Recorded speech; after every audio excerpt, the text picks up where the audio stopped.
हमारे चैनल को लाइक करो, सब्सक्राइब करके बेल आइकन पर क्लिक करो क्योंकि हमारी लेटेस्ट वीडियो सबसे पहले देखने के लिए। Welcome to Grozy IT consultancy service. मैं रितम भलोड़िया आज आपके साथ बिजनेस मॉडल के बारे में बात करने वाला हूँ। अगर आपने मेरे प्रीवियस वीडियो बिजनेस प्लानिंग के बारे में नहीं जाना है तो पहले वो जान लो। लिंक डिस्क्रिप्शन बॉक्स में मैंने दी रखी है। बिजनेस मॉडल जो बिजनेस प्लानिंग का एक पार्ट है और वो मैंने बिजनेस प्लानिंग वाली वीडियो में एक्सप्लेन नहीं किया था क्योंकि बहुत बड़ा टॉपिक है, इसलिए मैंने बिजनेस मॉडल जो है इस वीडियो में मैं एक्सप्लेन करने वाला हूँ। बिजनेस मॉडल कुछ फेसिस से गुजरता है और वो फेसिस आज इस वीडियो में मैं कवर करने वाला हूँ। चलो देखते हैं बिजनेस मॉडल के बारे में डीप में। बिजनेस मॉडल का पहला फेज है वो है product and service. Product and service ये दो डिफरेंट बेस होते हैं कोई भी कंपनी को या कोई भी बिजनेस को चलाने के लिए। पहला आपको यह पता होना चाहिए कि आपका जो बिजनेस है वो प्रोडक्ट बेस्ड जाने वाला है या सर्विस बेस्ड, क्योंकि इन दोनों बेसिस पर ही आपका बिजनेस मॉडल जो है वो तैयार होगा। अब हम देखेंगे कॉम्पेटेंसीज के बारे में। कॉम्पेटेंसीज का यहाँ पे मतलब होता है आपकी कंपनी की योग्यता क्या है, मतलब कि यूनिकनेस क्या है आपकी कंपनी में ऐसी कि उसको देखकर कस्टमर जो है आपका यूज़र हो या कस्टमर हो वो आपसे प्रभावित होकर आपके पास आए। सो हो यहाँ पे उसका जो नोट करना it's very important for your company और फॉर योर बिजनेस। अब है मैनेजमेंट। मैनेजमेंट यहाँ पे क्या करने वाला है, जो आपकी कंपनी जो है वो मैनेजमेंट उसका अगर आपका ठीक से नहीं रहा तो आपकी कंपनी का जो रिस्क फैक्टर है वो इंक्रीज हो सकता है। अगर आपकी मैनेजमेंट लीडरशिप है, मैनेजमेंट प्लानिंग है वो ठीक से नहीं चल रही तो यहाँ पे आपकी कंपनी ही जो है जो विज़न पर चल रही है वो शायद वो उसका जो ग्राफ जो है वो डिक्रीज यहाँ पे हो सकता है। मार्केट स्टेबलाइज करने में आपको दिक्कत आ सकती है। सो मैनेजमेंट जो मॉडल है, बिजनेस मॉडल का मैनेजमेंट फेज है वो यहाँ पे क्लियर रखना इट्स वेरी इंपॉर्टेंट कि जो मैनेजमेंट पोस्ट आप जिसको दे रहे हो या आप जिसको सौंप रहे हो वो उसके काबिल है या नहीं है, तो वो यहाँ पे रखना it's very important thing for your company to grow more and more in future.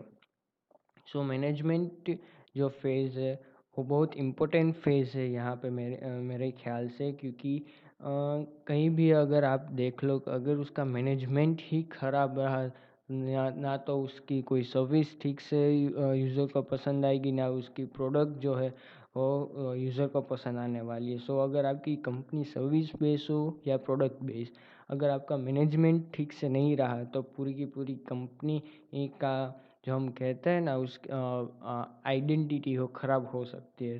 तो यहाँ पे मैनेजमेंट फेज वो मेरे हिसाब से it's very important to maintain it. आता है कस्टमर टारगेट। यहाँ पर कस्टमर टारगेट का मतलब क्या है कि अगर आपकी कंपनी जो मैंने बताया कि सर्विस बेस्ड हो या प्रोडक्ट बेस्ड, तो उस हिसाब से आपको अपनी कंपनी ही से ऐसा कस्टमर को टारगेट करना है जो आपकी लॉयल्टी दर्शाता हो।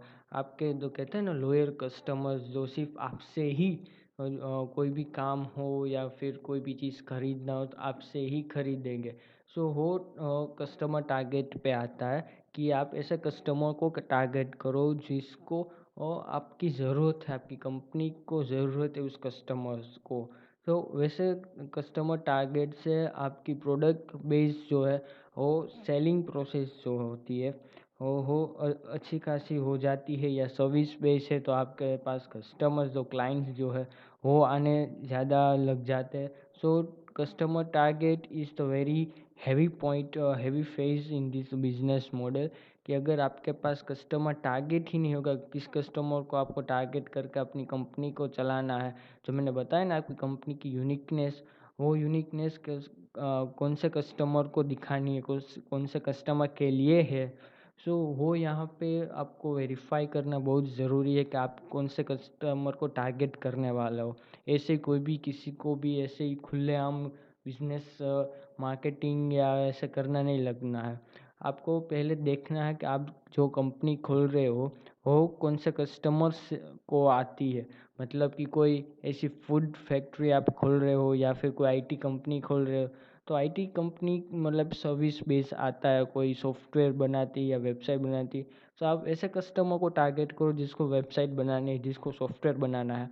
अगर फूड बेस है तो जो ज़्यादा खा रहे, जो खाने के शौकीन है, आप उसको टारगेट कर सकते हो। तो वैसे आपको कस्टमर को टारगेट करना है कि आपकी जो कंपनी जो है वो कौन सा बेस पे चलती है, उसका जो डेटा निकल कर आ रहा है उस हिसाब से आपको अपने कस्टमर को टारगेट करना है। जो आपकी यूनिकनेस कंपनी उसे दिखा सके, वो समझ सके वो कस्टमर आपकी कंपनी को।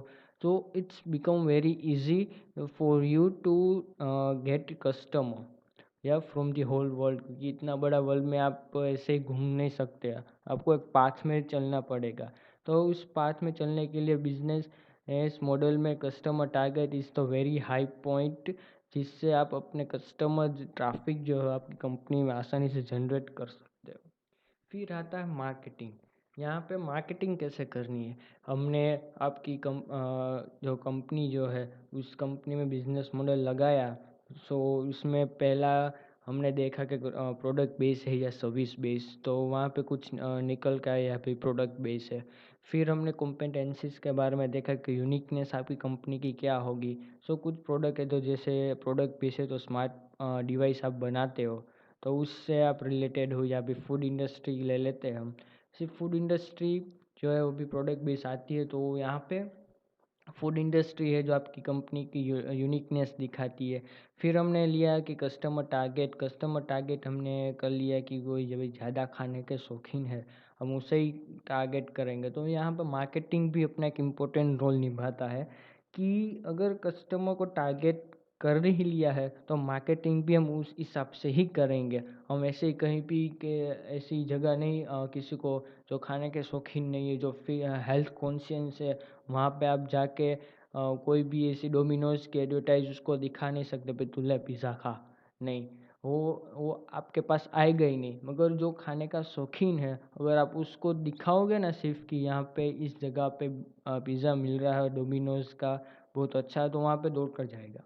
सो ये होती है मार्केटिंग स्टाइल, मार्केटिंग स्ट्रेटेजी होती है जो आपको कस्टमर को टारगेट करनी है। जहाँ पे आपको बल्क ऑफ कस्टमर्स मिल रहे हैं, जहाँ टारगेटेड कस्टमर्स मिल रहे हैं, वहाँ पर आपको एक एडवर्टाइजमेंट रखनी है।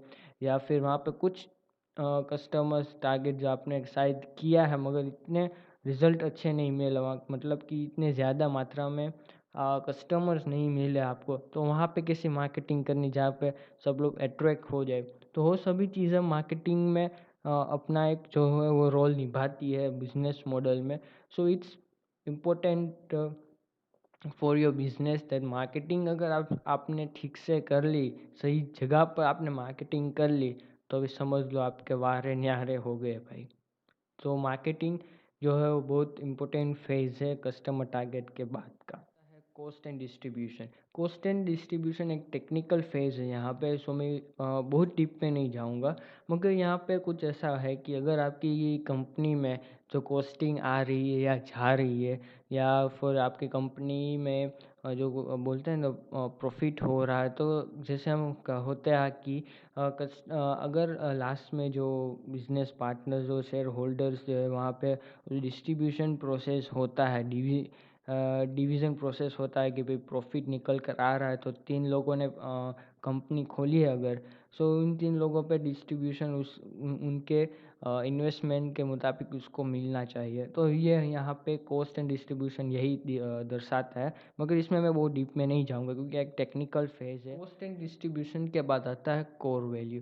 कोर वैल्यू का मतलब यहाँ पे होता है अगर आपने ठीक से आपकी कंपनी की मार्केटिंग कर ली, या फिर ठीक से आपकी मैनेजमेंट कंपनी की चल रही है, अच्छा टीम वर्क हो रहा है, कंपनी जो अपने विज़न पर अपने जो गोल डिसाइड किया है वहाँ पे धीरे धीरे पहुँच रही है, कस्टमर्स के फीडबैक्स अच्छे आ रहे हैं, आपने जो ट्रस्ट दिया है कस्टमर की, या फिर हम अच्छी सर्विस के ऊपर क्या अच्छी सर्विस देंगे हम आपको, या प्रोडक्ट बेस है आपकी कंपनी तो अच्छी प्रोडक्ट हम आपको देंगे। तो वो सभी चीज़ें आपकी कंपनी की कोर वैल्यू बताती है कि आपका रिस्पॉन्स, सभी फेज जो है रिस्पॉन्सिबिलिटी यहाँ पे आप देख सकते हो पिक्चर में। तो टीम वर्क का रिस्पॉन्स जो है, आपके गोल आप जा रहे हो वहाँ पे, जो गोल आपने डिसाइड किया है वहाँ पे आप रीच हो रहे हो नहीं हो रहे हो।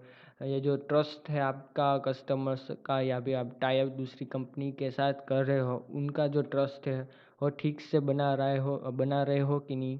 तो सभी चीज़ें आपकी कंपनी की कोर वैल्यू डिसाइड करती है।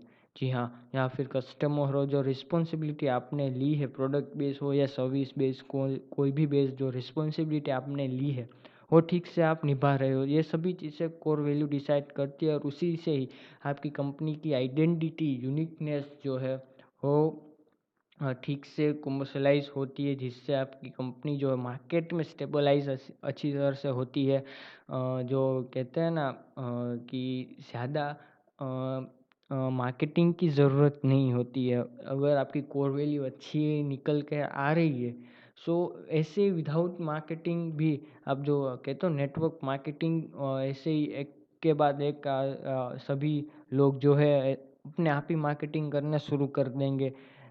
तो वो सभी चीज़ जो है करने के लिए आपकी कोर वैल्यू जो है वो प्रॉपर होना बहुत ज़रूरी है।